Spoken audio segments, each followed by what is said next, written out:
In general, you did join the Army. You are here under the auspices of helping out the Fourth Reich, in essence? That's correct, yep. Okay, and... That's the honest answer. And they allowed you to come, so they want to get a message out in some way. That's correct. What would that message be? Well, I have to be careful as to what I say exactly. Sure. And I don't have handlers per se. We work together. It's my decision whether I speak or not now. And if I do, I have to accept the consequences. So I'm prepared to answer your questions. But there's other factions, because like as we mentioned, there's been the two factions warring against each other. You know, there's been the whole Zionist faction warring against the Fourth Reich. And I mean, before I came here, I had a visit from the FBI, which would be more, probably it was people connected to General Petraeus and other people, and they were asking the FBI. I was at a residence in Grand Rapids in Michigan, and two FBI agents turned up at the door, and they were basically asking me to tone it down a little bit because I need to do certain things with the government next year. And like I say, I've just come out of the Army. I was in the Army for a year. But, I mean, okay, so Petraeus is obviously, what you're trying to tell us is he's working with the Fourth Reich side. He's more aligned with the other side. And that's why they sent the FBI. They wanted information. Okay, so he's aligned with the Zionists. More so. That's what you think. More so. Okay. All right, that's interesting. And so, but here, you're here in the sense, because in a sense, if you're in the Army, you got out of the Army because you completed a mission, is that correct? I was involved in several missions with the All right. US Army. But in other words, you're here under the auspices of speaking kind of as a person who is working for the Fourth Reich. That's correct. Okay. And the Zionist faction is telling you to tone it down. Yeah, because there's been a recent peace treaty between the two factions. Okay. As I said, the Fourth Reich is based more on the West Coast in America. The other faction's based more on the East Coast. I've been spending time on both sides of the country. Uh-huh. And there's been a recent peace treaty between the two. And what have they made peace for? They just feel like the agenda, the New World Order agenda, can be accelerated more quickly if they're working together. I see. And that's the whole, if you know, you probably, what is that agenda? It's the usual things that people talk about, like depopulation, things like that. Okay. So you're saying that they've made a peace between themselves. My understanding is that the Bush cabal is definitely the ones running the Fourth Reich. They're heavily involved. I mean, that's why I've been involved with that faction for years. I don't want to speak for Max too much, but I think that's well, I know that's the reason why we've both ended up in Texas. Okay, so Max, you ended up in Texas as well? Yep, I'm in Dallas and Michael's in San Antonio. And the connections between him and I run back from, so we were born within 6 days of each other at the end of '76. And it seems like throughout the last 36 years we keep ending up in spots around the world at the same time, exactly the same time. And I think, especially the Bush's, Father George Bush's connection to the IBIS project ties in with the Fourth Reich and the Nazi element that's going on now.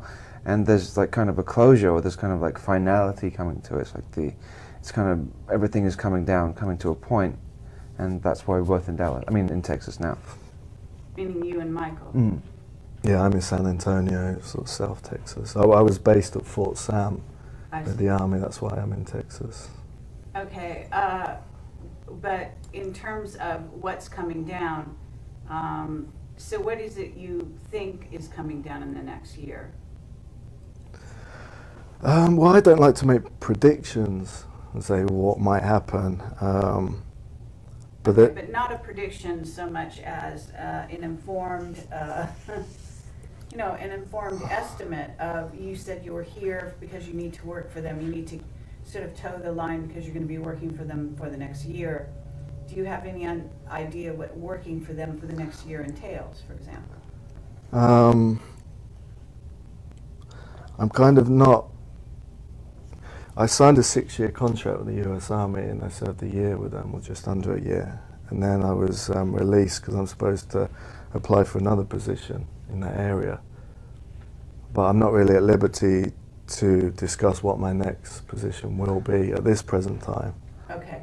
Are you working as a soldier?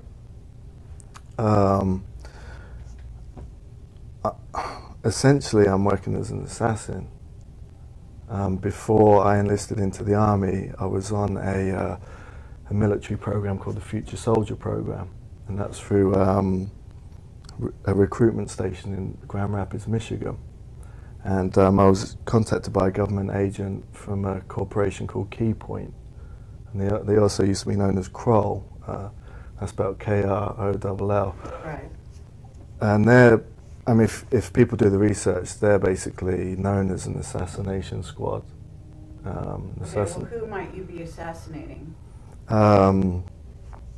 This agent contacted my wife from Denver and said, I'd like to meet Mr. Casbolt at the local police station in Grand Rapids. And my recruiter spoke, my Army recruiter was a sergeant first class. He spoke to the agent and said, Mr. Casbolt, I'm speaking for Mr. Casbolt because I'm his recruiter. He's not prepared to meet you at the police station. You need to come to the recruitment station to talk to him. So I met him at the recruitment station, and he said that he was here to do my security clearances before I enlisted for the Army. And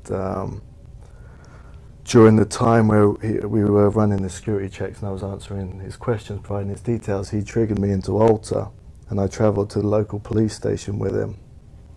And I was given a police uniform now and put on a private jet from the airport. I ended up in New York, and this was in 2012, the beginning, around February of 2012. And I ended up carrying out an assassination at an apartment on the Upper West Side of New York. And there was one in London too. And at this time, people can check it out, certain high-ranking members of the Rothschild family turned up dead. Okay, but in a certain sense, it almost seems like it's counterintuitive. If you were born in Britain and you were initially under, it would seem, the Rothschilds' kind of control. So how is it you got traded over to the U.S., other than the fact that you're connected with a woman here? She comes from the Rothschild family, and when the FBI came to my house, was actually my wife's mother's house recently, they wanted to know all about Canada, the program as children in Canada, and who else I knew as an adult from that program. And they were aware that I was adopted, and they wanted to know who my biological family was. And I said, I come from the Rothschild family. So this is an internal war between the Rothschilds. It's a huge family, and it's crossing from England to America and back. Okay, Max, how do you fit in this scenario, since you're in Texas too? Do you feel that you have a mission to complete? In that particular one, what you were saying, okay, so the US and the UK are essentially under the same, it's the same cabal, so there's no separation. So when you were saying how could you be there and also be over here, it's okay, well, controlled by the same. Okay, my understanding though is that they've also been at war. That there's been some operations done here in the U.S. that are, let's say, well, they're carried out by the Mossad, and they are actually run under the Rothschilds. In other words, the Mossad is operating as a tool of the Rothschilds. And they are here on U.S. soil appearing to be, to some degree, taunts even, having to do with the banking sector, etc., over the Bush cabal. In other words, that there is still some kind of internal control issue surrounding who's going to run the New World Order, for example. I completely agree with you. I just think it's more of an internal family struggle rather than a geographical Sure. place. Okay, that's fair enough. Yeah. So in terms of, so I think that they're playing out end times scenario, end times stuff now, which is, and this, for some reason they're following biblical stuff, and I think that there's some connection to the Bushes and the Four Horsemen, symbolically the Four Horsemen, and they are drawing back to them all the people who have the DNA from that particular family. Bauer Bush is the same family, it's a German family, and they used Father George Bush's DNA in a lot of the children who are connected with this particular project.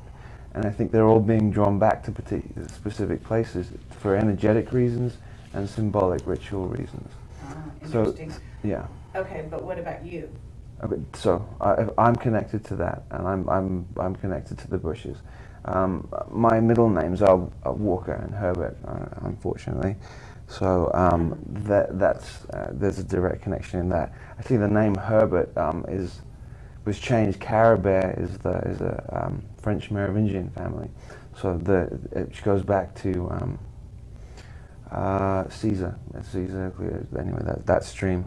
So I'm connected to it. I have only over the last probably 9 months allowed myself to or stabilize myself in a way where I can recall a lot of the things that have happened, because I purposely blocked them out.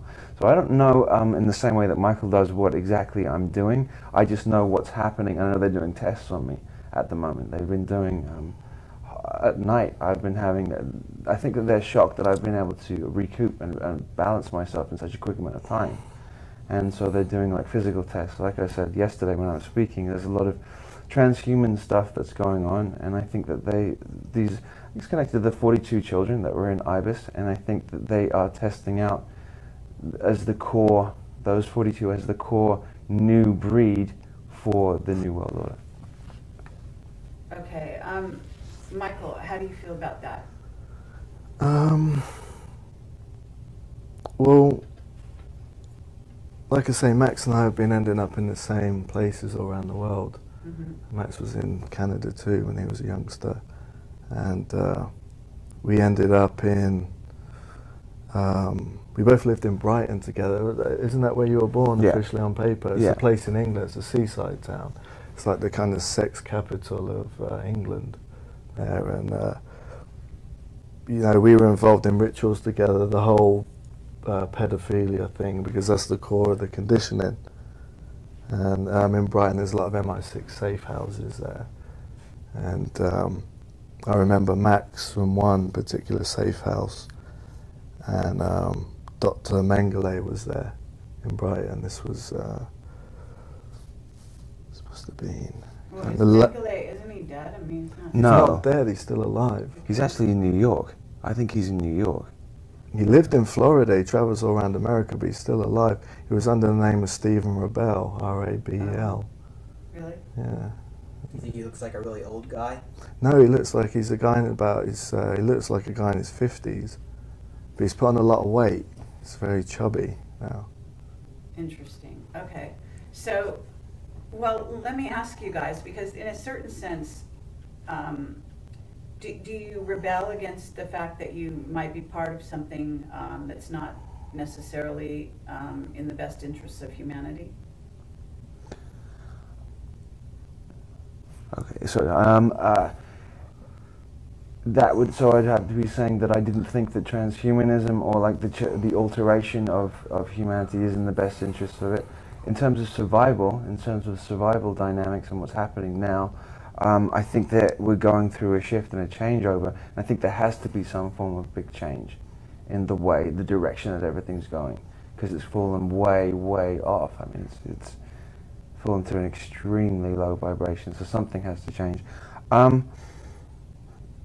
I think that I made a deal that I would do certain things a long time ago. I think I'm fulfilling those things. I'm not doing anything that I feel is morally wrong, but then again, like consciously, I'm not, the double agent and the separation thing that's going on, the alters, don't allow me to remember exactly what's happening. So I don't have the guilt connected to it. I think if I did, and if I knew that I probably wouldn't do it. Okay. So you don't remember being an assassin, for example? I remember definitely having to do things that were connected with that when I was younger in terms of training, yes. Okay, when you were younger, but not recently? Do I remember doing it recently? No. Okay.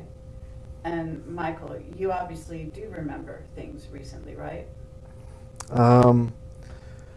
I mean, things come back to me. I'm like on a kind of time delay with my memories. Things come back to me weeks later or months later, so I don't put the operations in jeopardy when they're presently happening.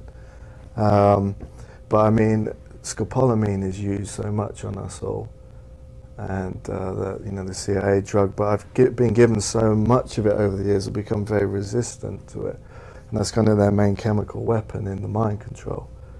Because you're very compliant and you don't remember much afterwards. But you're still fully conscious and relaxed when you're on it, so it can help with the, to relax you if you're carrying out a hit. But within the situation, do you think that you're doing a good thing? I think it's a question of semantics, whereas what is bad for one person is good for another person. Well, absolutely, if you're in a power struggle. But what I'm asking you is in terms of humanity, and the best interests of humanity. Now that's a big concept, I granted, but many people would say that the New World Order is definitely not in the best interests of humanity. Well, I think the honest answer is I support depopulation. I think there's too many people on the planet. I definitely, that's the honest answer there, and I think it's a question of survival. People are saying there seems to be in the truth movement, or the so-called truth movement, that transhumanism, AI, issues like that, the whole singularity movement, like Ray Kurzweil and Dr. Aubrey de Grey talk about, as evil. But I don't see the upgrading of the human condition and life extension. We're possibly talking about, at some point, human beings living for millions of years in one body. I don't necessarily think that is a bad thing. I think that's a good thing. I think it's a healthy thing. But not everyone can have it. So and you think that's okay?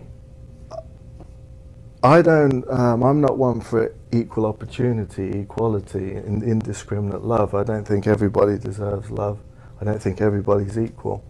Okay. For me, I think we're just animals and it's survival of the fittest. Really? That's my experience. Okay, and so what about, certainly the, let's say the United States, let's just take the United States as an entity. You've obviously witnessed, and certainly if you come from Britain, you've witnessed the surveillance society. Do you think that's a good thing? Yeah, I think as we go into the future, we're going to see more controls, and I think that's going to be necessary for this new transhuman society. Why? Because I think a lot of people are going to deny and fight against it. Because I think people have a death urge. People want to die. And I don't want to die. I want to live for as long as I can. I don't want to bank on some idea of God or heaven when I die. I want to stay alive as long as I can in this body. I want to survive.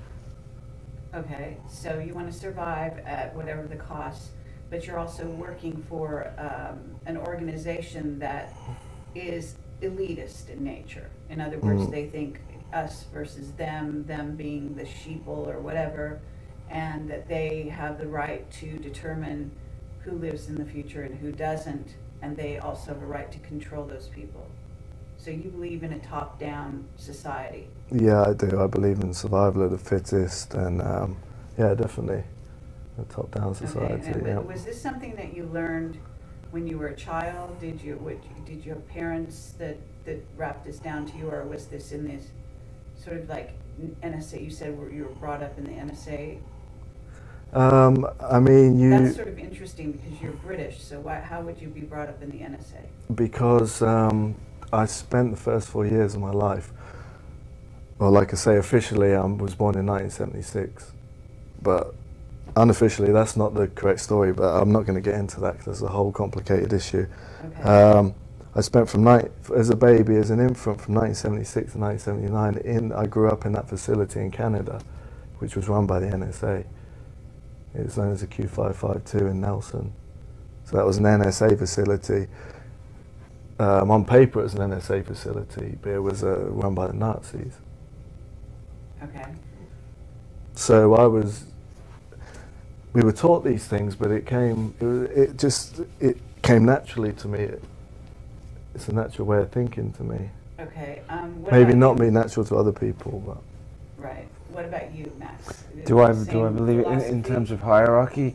I think that there'll be a new system of hierarchy. I think it's probably if you're taking it to an animal level. Right now, the vibration of this planet is on an animal level. It didn't used to be, but it is now. While it is on that level, it's working through a hierarchical structure. So it is, I think, the strong survive. In perfection, it wouldn't be that way, but as it is now, you kind of follow that kind of structure. So do I believe in it? I believe whatever. For now, I believe whatever is the way for survival, because there is going to be a culling of everything, and I will look out for the ones that I love. Okay, and so let me ask you this: you feel you're part of the Bush bloodline? Is that correct? Yeah, I am. Yeah. Okay, and are you both? Would you say do you both have, let's say, Nazi past history? Do you believe in the Nazi philosophy? I have connections to it for definite, and I have memories being indoctrinated by them quite a lot. There's a lot I don't. There's a lot I disagree with. There's a lot I disagree with that. So there's an internal struggle for me because I have a split, and there's two sides. And for me, it's been trying to balance the internal struggle. There's half of me which is that way. I'm not completely of that bloodline. I'm of two bloodlines which are going on. So the struggle inside of me is between the war that's going on between the two bloodlines. Okay, what's the other bloodline besides the Well, Bush? I'm connected to the Rothschild bloodline too, and the Bush bloodline. Okay, but both of them are Nazis. Well, they're different. The Rothschilds are not. I mean, not all Nazis. No. Okay, but there's a very strong contingent which is, and which funds. Baron Guy de Rothschild wasn't. Victor Rothschild had changed his allegiance at the beginning of the 1900s. He wasn't. These are very powerful men. There's a spiritual aspect to it as well. And absolutely. So they're Satanists, right? Who? The Rothschilds. Well, with the In its entirety, I think there's probably some that definitely are, and some that aren't. You go ahead. Well, in the Rothschild element, there's a big communist faction. Like Victor Rothschild was a big communist, and the ideas of communism and National Socialism have always been at war with each other. Like in the Russian Revolution, which were the Bolsheviks, were communist Jews, and there was a Holocaust there against white people in Russia back in the beginning of the 1900s. So you've got there Bolshevik Jews exterminating white Aryans. So that the ideas that was communism. You know, like I say, that there's a big communist element within the Rothschild family, There's also a National Socialist Nazi element with it. So then in turn you had World War II, where the Nazis and National Socialists turned around and started to exterminate the Jewish communists. So the war has been going back and forth between the two factions since back then. But now there's this kind of shaky peace treaty that's currently operating, which has only been come into effect in the last year or so. Well, let's say they have a common sort of end game in mind, right? That's correct. So it's based on seeing that come to pass, no doubt. How do the Chinese fit in this? Well, the IBIS program, they're all boys, 42 boys, and there was a lot of travel over to Japan and China in that, and it was they was training with some of the secret societies over there, and that sounds corny, but they trained with the the Yakuza, and there was training with the ninjas over there. Sure. And but what I actually meant by that was it's more about who runs the New World Order. right, okay. You know, in other words, do you have an understanding? Have they given you an understanding, either one of you? In terms of the Chinese are looked down. It goes back to an ET war anyway, off-planet war, and this is connected to a reptilian species. And the Chinese are looked as a lesser in the hierarchy, lesser reptilian, less royal than reptilian species. So they, the Japanese attack when that happened was calculated and was always pre-planned to wipe them out. That royal family is planned to be wiped out. They were given power for a certain amount of time, and I think they're choosing to wipe them out. Okay, that's the Japanese, not the Chinese. Same. I mean, Yeah, obviously they're it's the same, separate, but it's the same in their eyes. They're going to. They're both lower, the Chinese and Yeah. Japanese, in the hierarchy, and they're both subservient to the white Illuminati, the Okay, Rothschilds. and from your points of view, then, you basically feel that the reptilians are running the show. Well, the two factions and the war that's been going on, they're both reptilian factions. The Jewish Rothschild, well, they're both Rothschild, they're all Rothschilds really, but the Zionist kind of Jewish element on the east coast of America, that is the elite there are shapeshifters between humans that turn into lizard men. Some of the Rothschilds, when they shapeshift, getting into kind of really deep territory now, but they look like small T-Rex men. They actually I understand. have a tail, as bizarre as it sounds. But on the other side, the Fourth Reich are they're a different life form. They've evolved down a different. They're still reptilian, but they've evolved down a different path. They're basically cyborg reptilians. They're a type of cyborg reptilian with cloned human flesh growing over the top, so they don't shapeshift. So yeah, they're two reptilians factions. And so, do you both feel that you have substantial amount of reptilian blood, DNA? Definitely, yeah. Okay, and you relate to that.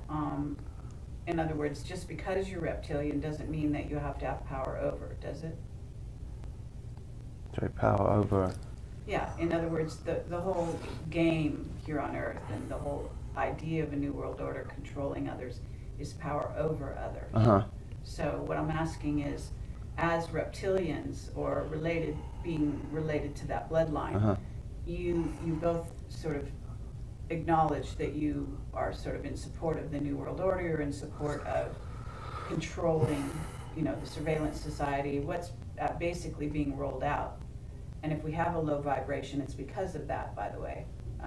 So that should be thrown out here. But I don't actually agree with you that the Earth has a lower vibration. Actually, I think it's the reverse. But for some reason, you've been convinced.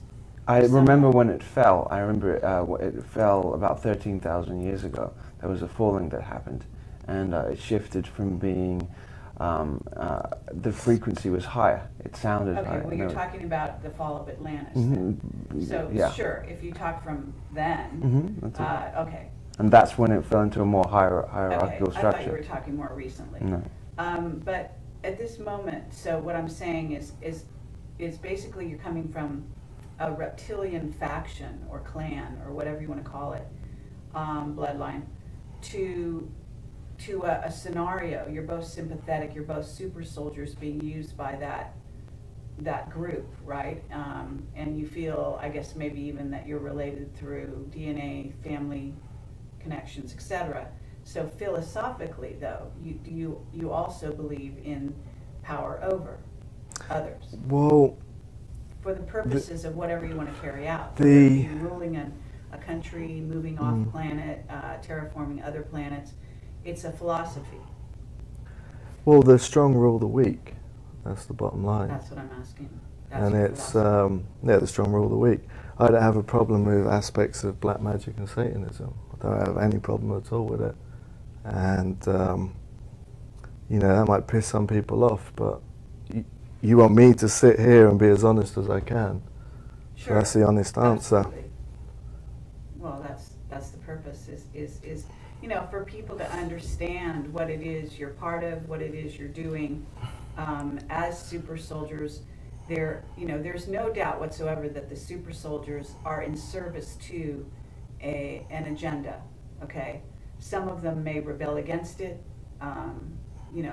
Some of them are not necessarily happy that they've ended up being, basically in that position in this life, but they participate, whether they do so willingly, like you say, for example, Max, you don't have memories, or even you're saying the same thing. My Michael. memory's suppressed too. Yeah. So what it does is basically, whereas here, if you were to remember, if you were to kill somebody or something, right, some animal, let's say, or even a human, or torture them at this point, if you were to remember,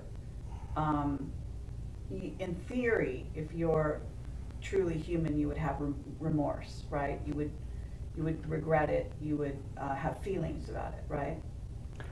I am human. Everybody here is having the human experience. It's just some people have different fractions of DNA. So I don't just have reptilian DNA. I have a mixture, Sure. a few different Absolutely. others. The higher amount of reptilian DNA would decide on that. Everybody has a core amount, and the higher of that, usually it stems from the reptilian brain, and the traits that come from that are defined in terms of the philosophy of what's going on with that. But what I meant is that it's, let's say, you say they need to use this drug. What do they call it? Scopolamine. Scopolamine. Or yeah, it could be pronounced scopolamine. And so that's part of the process. In other words, they have to persuade you on some level, in spite of the fact that on a certain level you're philosophically aligned with them. So in theory, they shouldn't need a drug. They shouldn't need to wipe a memory, but obviously they do so. Yeah, but now, I mean, secrecy is one part of it, but the other part is compliance, right? yeah, but they use that drug because I volunteered for a lot of things, and if I don't remember everybody's name, the locations, the dates, it protects us all. Okay. Because, or else I might do something, do an operation, do an assassination, and the week later, someone might piss me off in the group. Then all of a sudden I get a phone call from Kerry Cassidy, and I just spill my guts over the phone to you and start mentioning names, places, so it kind of protects us all. Okay. So at the moment, even the fact that you're here, that you're coming forward, I mean, in a certain sense, Max is kind of a little more off the hook, right? Because your memory, even as like who you are, what you're part of, is much less. It's less.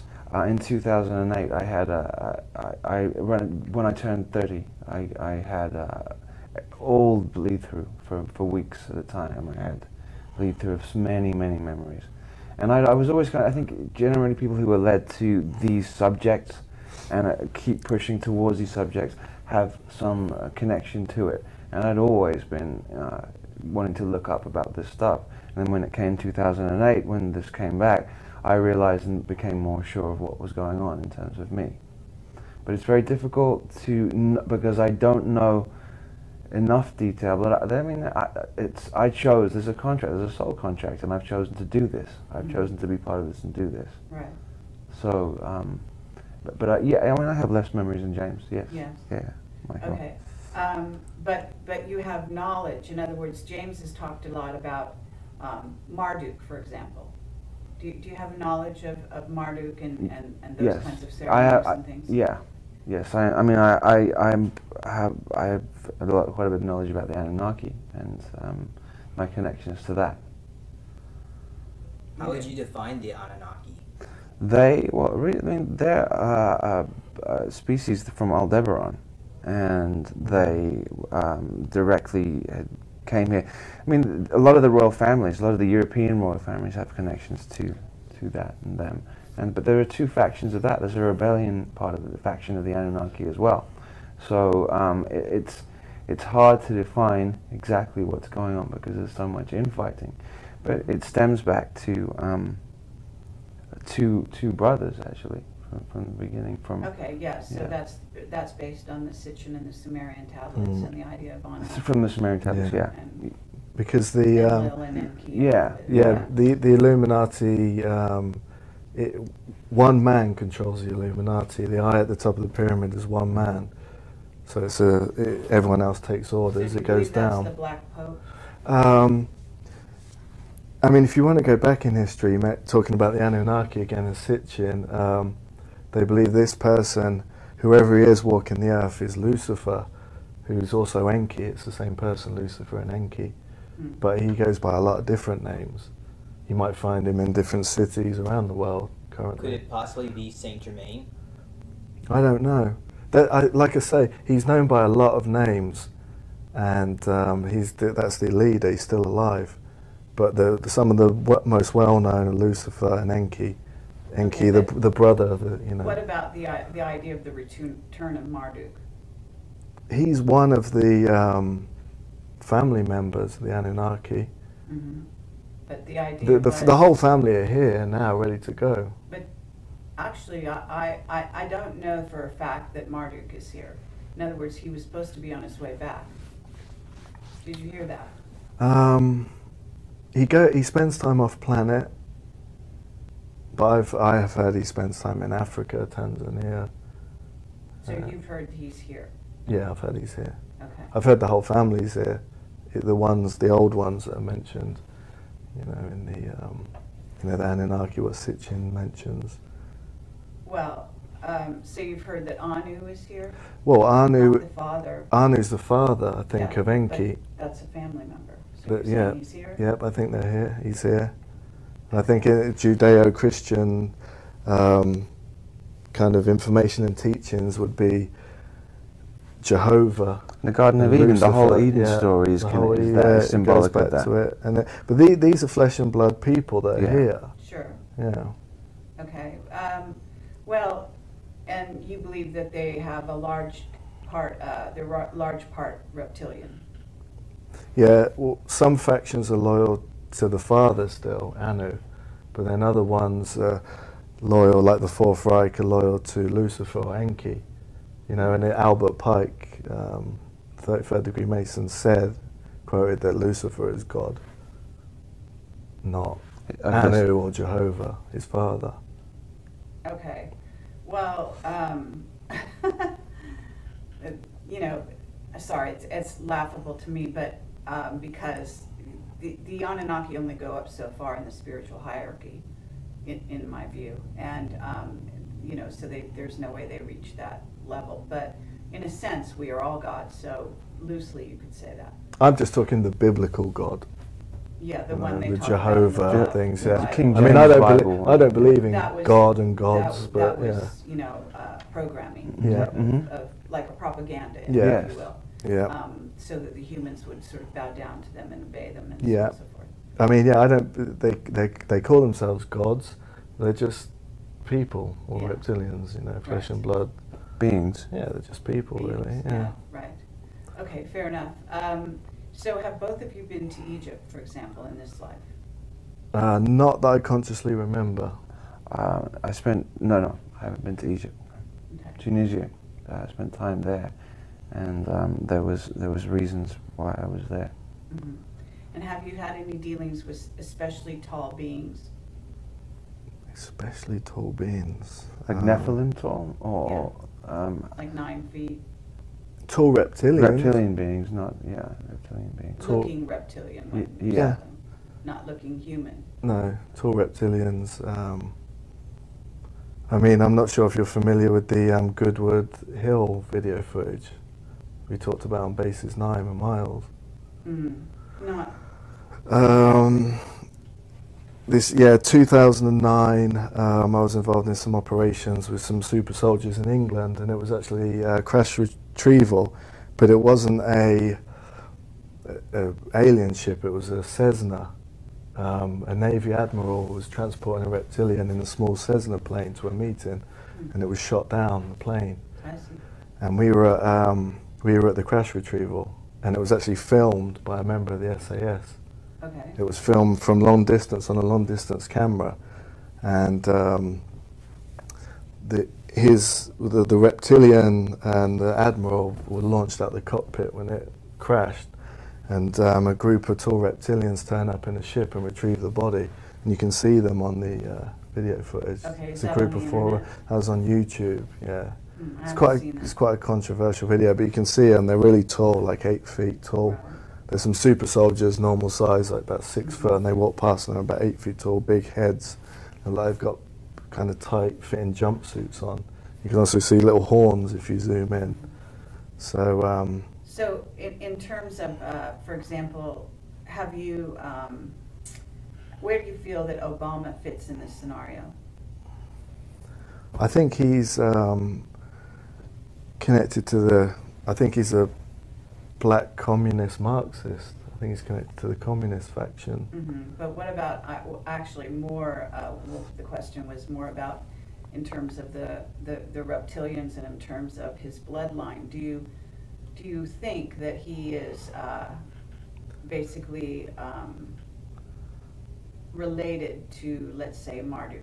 He's Egyptian royalty. He's like Nefertiti's child's DNA. He was definitely created. Okay, but being. So yes. You sound like you believe that King Tut was Nefertiti's child, but there's evidence that he wasn't actually her child. Okay. But okay, so you believe, because there is there is actually reason to believe that certainly there's a relationship between King Tut and Obama in terms of bloodline. So you're. I think you tying in with the question that you asked. Yes, because I think the Egyptian pharaohs were directly connected with the Anunnaki.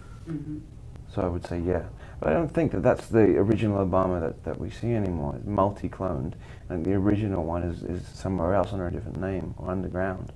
Okay, fair enough. Do you feel that way also, Michael? I think he's got a lot of clones, from my understanding. Definitely.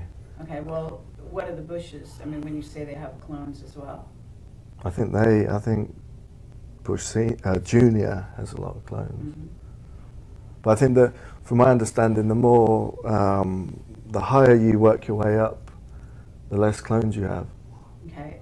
Do you also? I've heard that the clones don't last very long.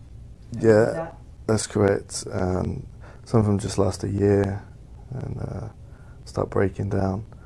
But again, the more clones you have, the easier you are to control. And it's like if you have a twin brother and the twin brother gets sick, the other twin can start getting stressed out and sick too. So the more clones you have, you can torture the other clones, and it can affect the whole group. So the last thing you want is loads of clones running around. Because of the collective mind of it. Exactly. Yeah. Ibis, the 42 boys in Ibis, they weren't clones per se, they were brothers, biological brothers. So they looked not identical, but similar. It's like Max and I look similar. Similar traits. Because we were probably, but I think Max was involved in the Ibis program. And a lot of the time, when you would get information, it would be also somehow subconsciously downloaded to me, So a lot of the 42 children were connected, also subconsciously connected as well. So they're working as a collective. I mean, they're separate consciousness, but they're working as a collective. Right. Okay, do you feel that way about super soldiers in general, that maybe they are, they have a sort of a simpatico or a psychic through line? I think, yeah, I'd say so. But like I say, Max and I been around the same places and the same countries, the same areas, and there's all that. We're always linked up to Since each other. the beginning, since from day one, it's the beginning of it. Always, but I haven't seen. I've got friends like in the NSA and CIA provide me certain file information, but I haven't seen it on file that Max is involved in IBIS. But I just got memories that he is. The only person that I know for sure is involved in the IBIS is a friend who works for the CIA, works in Oak Ridge National Labs down in Tennessee, similar to Los Alamos Labs. He's, again, he's our age and he looks very similar to us. And he was taken to, he was asked to come to a meeting in Virginia, a CIA meeting, I think it was at Langley. And his friend showed him a picture from the IBIS program for, you know, it was like in the mid-80s. And it showed them in the national park there in British Columbia. And I was there as a boy, young boy. He was there as a young boy.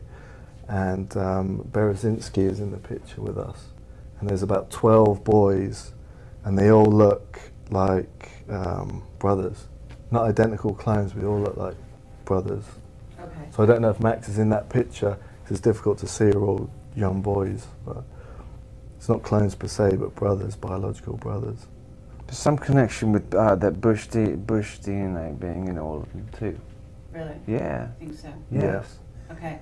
And I well, think actually, this is an interesting twist, but I was told that actually Obama's his father is a white man, and that he's very high up in our government. I wasn't told who it was, and I was told that his mother is black.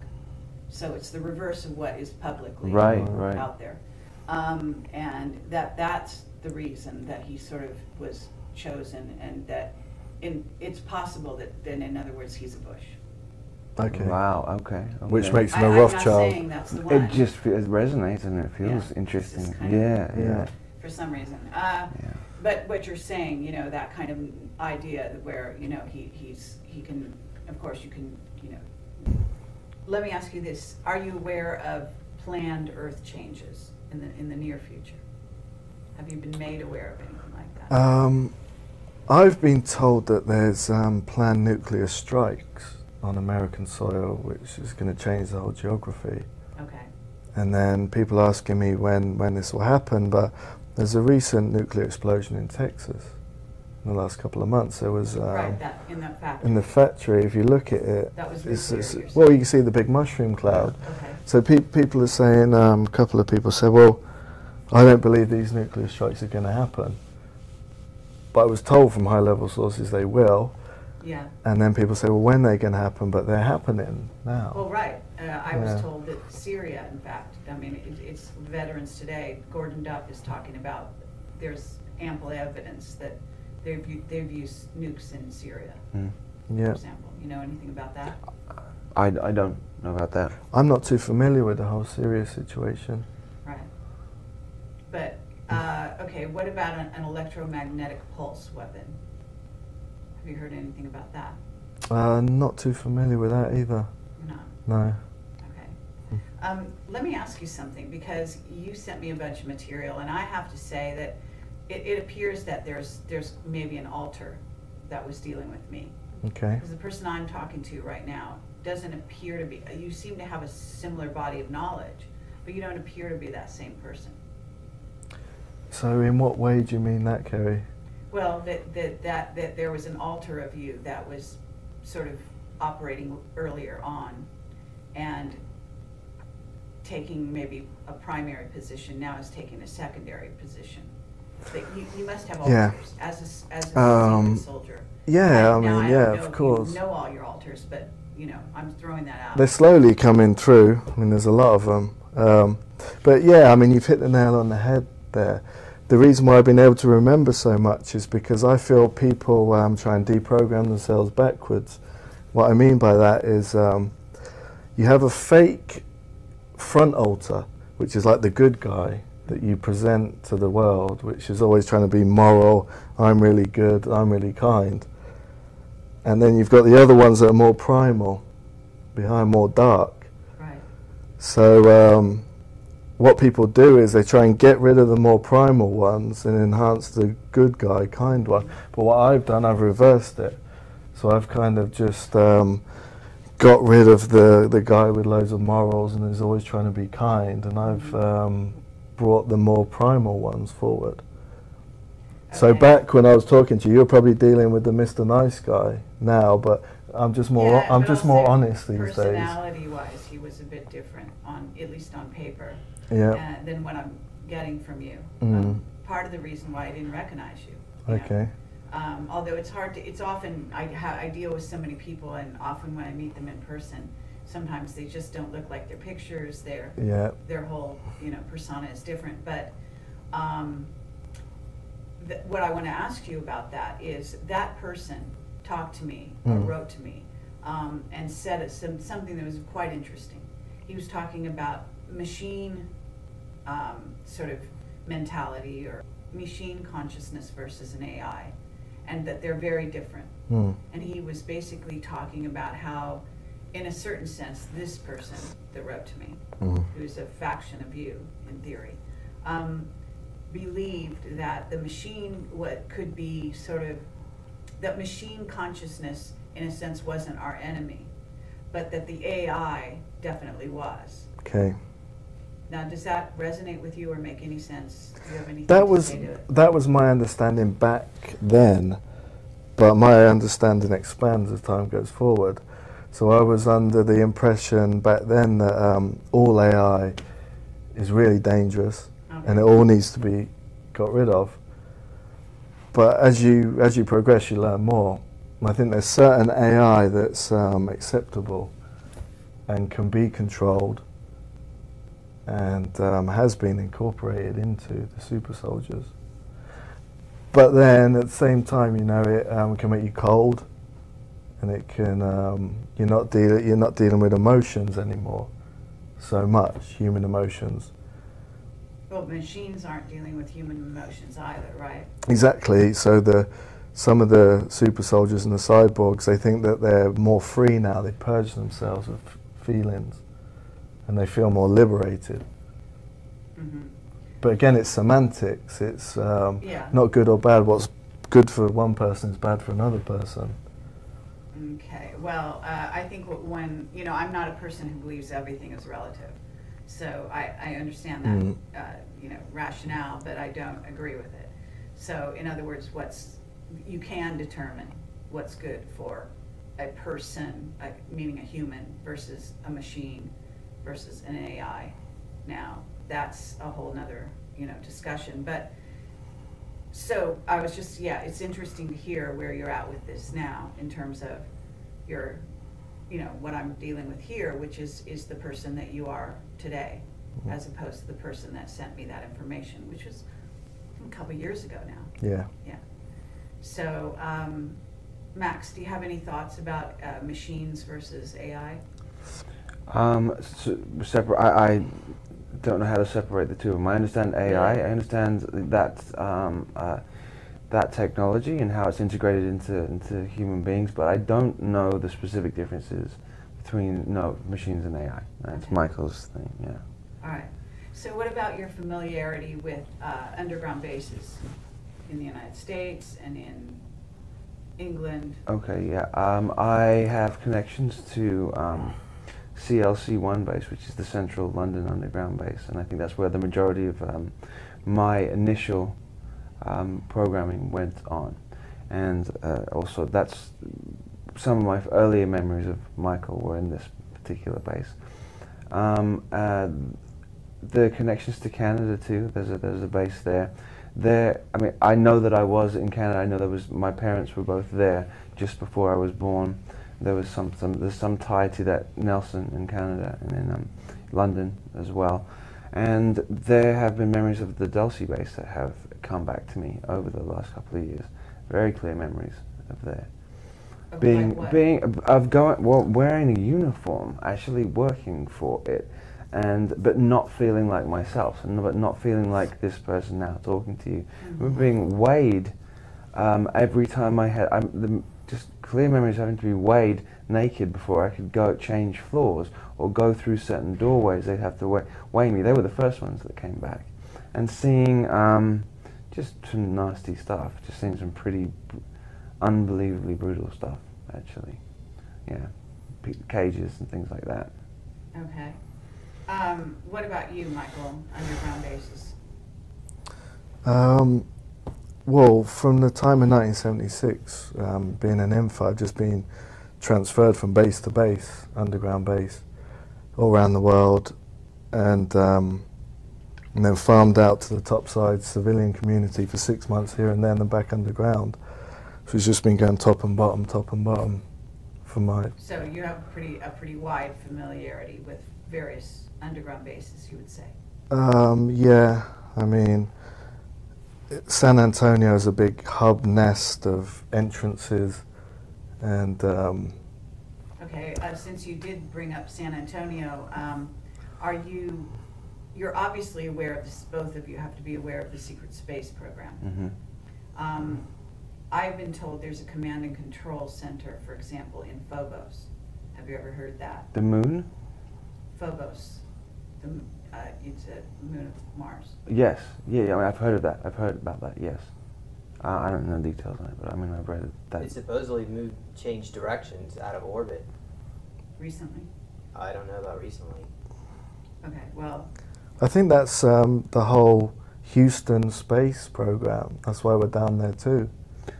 I mean, there's definitely connections with the space program. I've seen it on file. I remember so much with the space program. I've been in Houston in the last year as well. I was right by the NASA. Mm-hmm. The whole NASA thing. Well, San Antonio and Houston would be connected by an underground base. And Dallas as well. It's all, yeah, it's heavy, the space programs, obviously. But I had a communication with somebody about that. Hmm. So have either one of you gone to Mars, for example? Yeah. Yeah. Yeah. And would you agree that the surface Mars we see is not the Mars you went to? It looks like Phoenix, Arizona, some areas of Mars. Mm-hmm. It's exactly like it. There's apartments there, mm-hmm. buildings. Is it really cold, like NASA? It's almost identical to Phoenix, Arizona. The weather's similar, the mountains there. The sky is blue. I think that's why Sedona is that. It's called that area. Because Cydonia. I totally agree with that. I mean, some they could even ship people to Mars and tell them they're in Phoenix, Arizona, and they wouldn't know the difference. Okay. When you were at Mars, did you first of all did you go there using sort of any kind of corridor? In other words, did you teleport? Do you know the means by which you went? There was two different from the memories that I had in 2008. There was two different ways. One was when I was much younger, and that was through a door, and that was immediately there. The other way I was more of an adult, and there was a countdown to appearing. Things would come on a screen, and it would say 15 seconds to Mars, 10 seconds to Mars, 5 seconds to Mars, and then it would be there. It was almost like I was contained within something, traveling there, but it would only take 20 to 30 seconds. Okay. How about you? I mean, I've been involved in more the advanced space command with the huge big triangle ships, but I've also been involved in standard rocket launchers as an astronaut with just the spacesuits on, as standard rockets. Awesome. And they're going down from, places like Peru, rocket launches in Peru, going up to the moon and things. So it's on my file that I've been involved in the Clavier space on the moon. Okay, but what you're talking about would be very old school technology. So when you say a black triangle, for example, are you familiar with the Venture Star? No, not familiar with that term. No. Okay. With that, the launches in Peru, they were doing standard rocket launches, like NASA style, old school, with an astronaut suit on, then blasting off to the Space Command in the outer atmosphere. And then you're going on more advanced ships there to Mars. Okay. So it's all done, it's covering it up. Recently there was supposedly some kind of a battle between what appeared to be a black triangle, a very large black triangle in South Africa, and a UFO of possibly a cigar shape, but a very large UFO. And I guess the military, there's a base there somewhere in Cape Town area. Did you hear about that?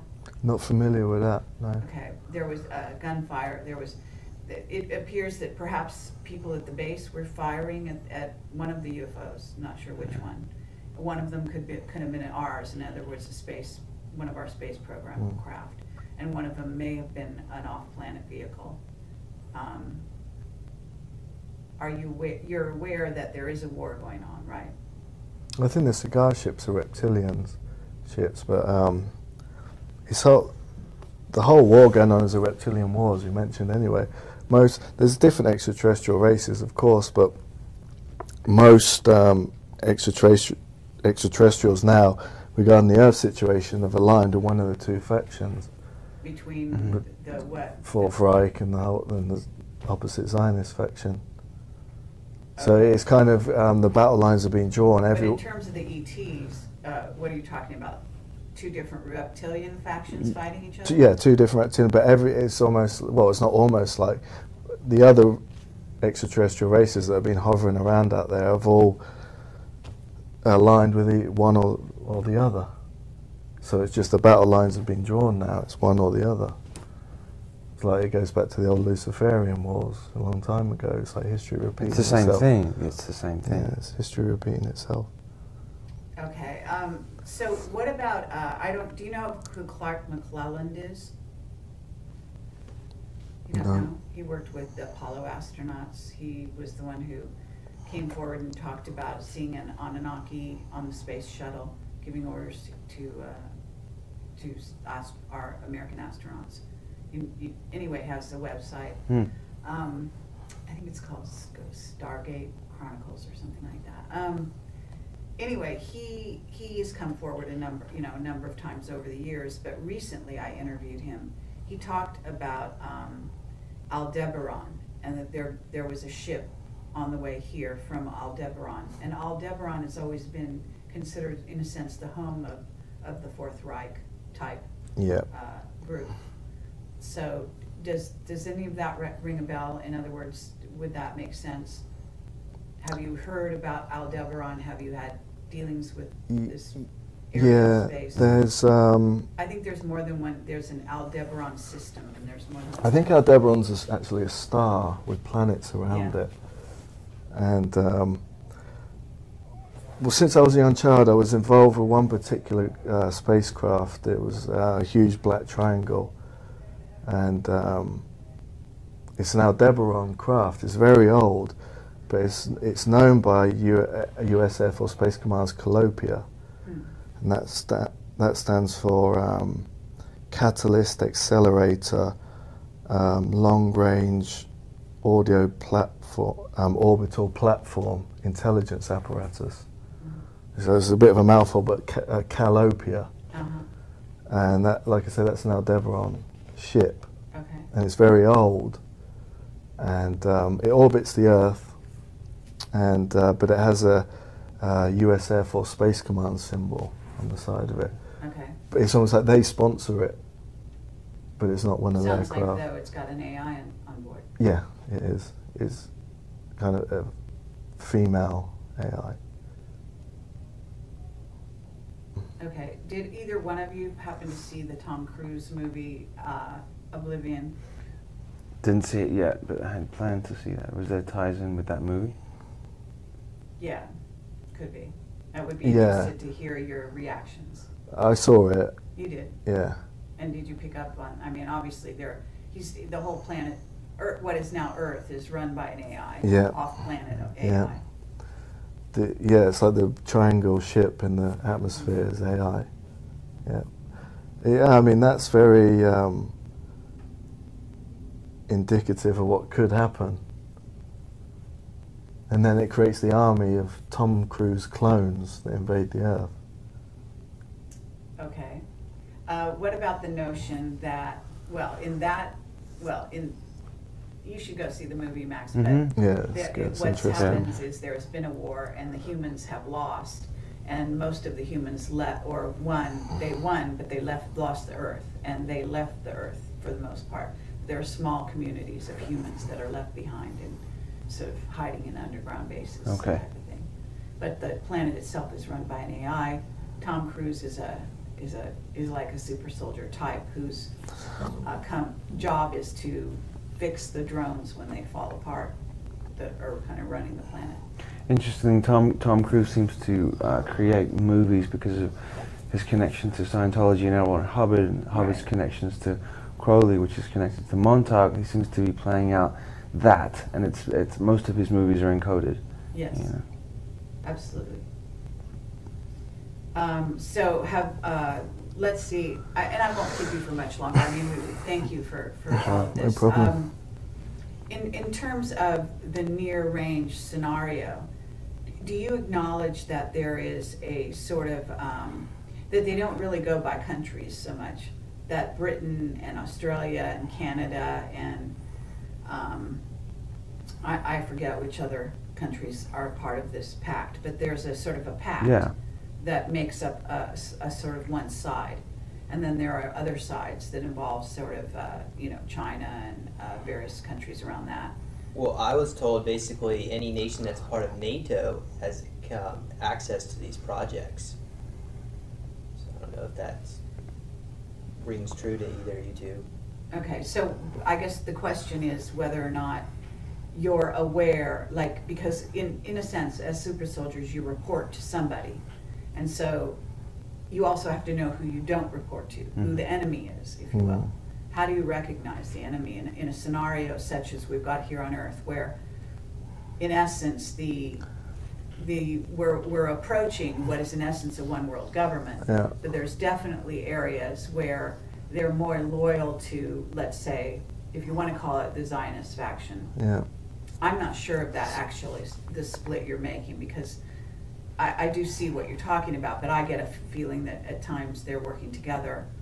So it's really confusing. But what I'm asking is, in essence, is how do you tell who the good guys are, from your point of view? Okay, well, what I would consider a good guy is not who you would consider. True. In essence, the super soldiers are bred to kill, so there's always an enemy. But how, There always has to be an enemy. The enemy. Okay, well, the enemy now is they're instigating a race war in America, and that's they're socially engineering it for a race war against blacks and whites, because they're trying to reduce the population. So they're targeting blacks in America as the first group, and it's an extension of what was going on in Africa, with depopulating the blacks in Africa with engineered AIDS and things like that.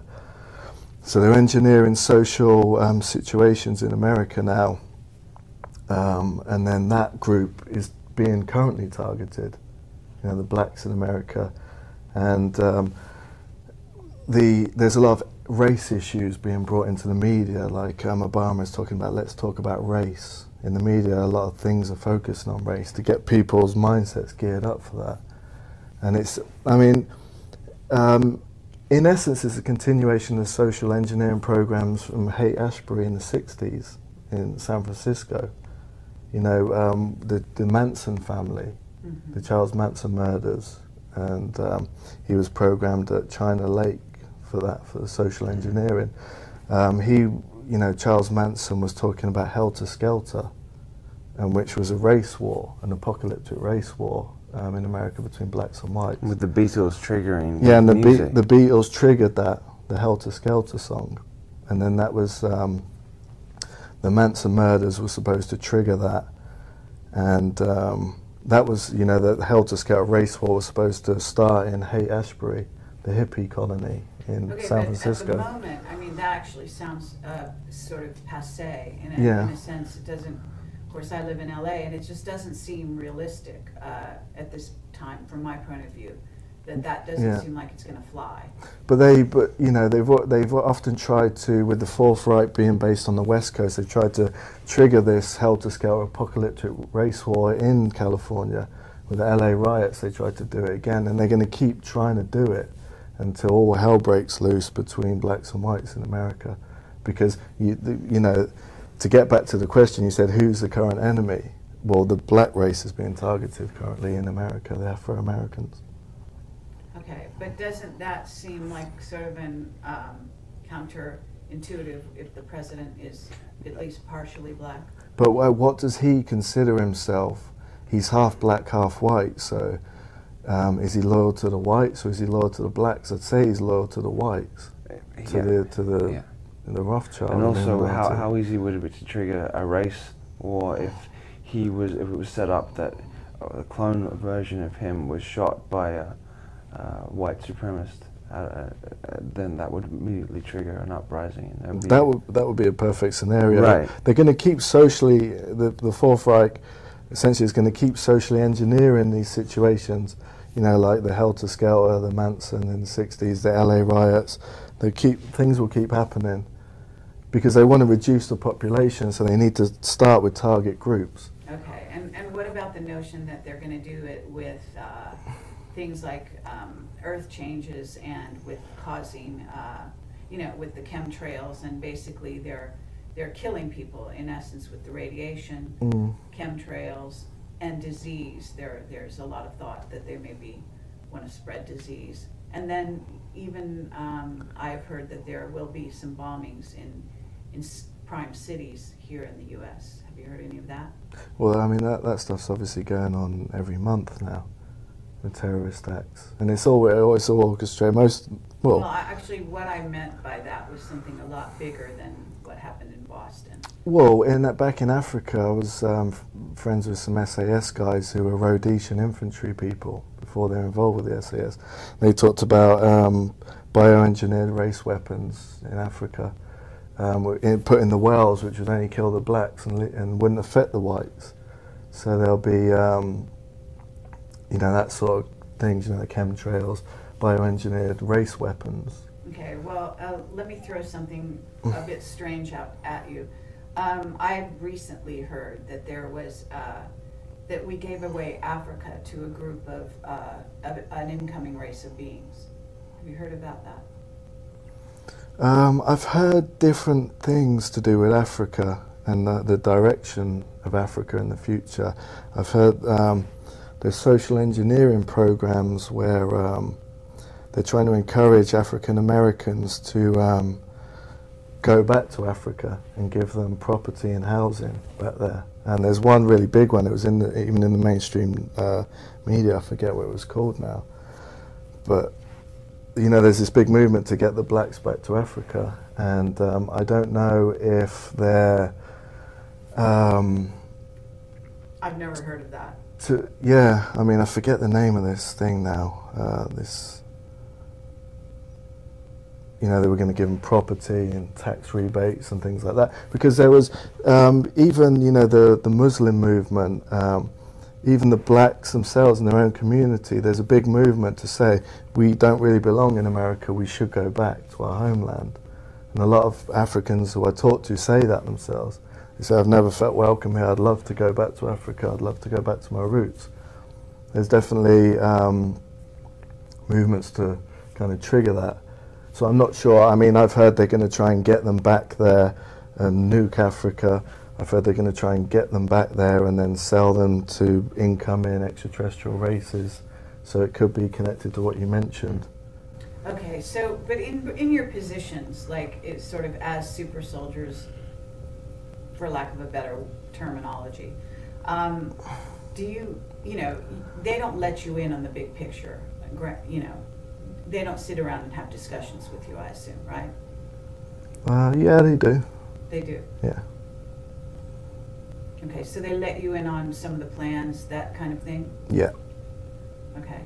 And what about you? Not for sure. From the beginning, from when I was a child, they explained how it was going to happen. They do. I think that was some input from my consciousness and how it was going to happen too. Okay. Okay. I could be asking you questions all night, but just to wrap this up, and I want to thank both of you for taking the time. When you look at America, you have been told there is going to be a scenario where there's a financial meltdown, and then sort of riots in the streets, and then an implication of what do they call that, martial law, and a scenario. Have you seen it?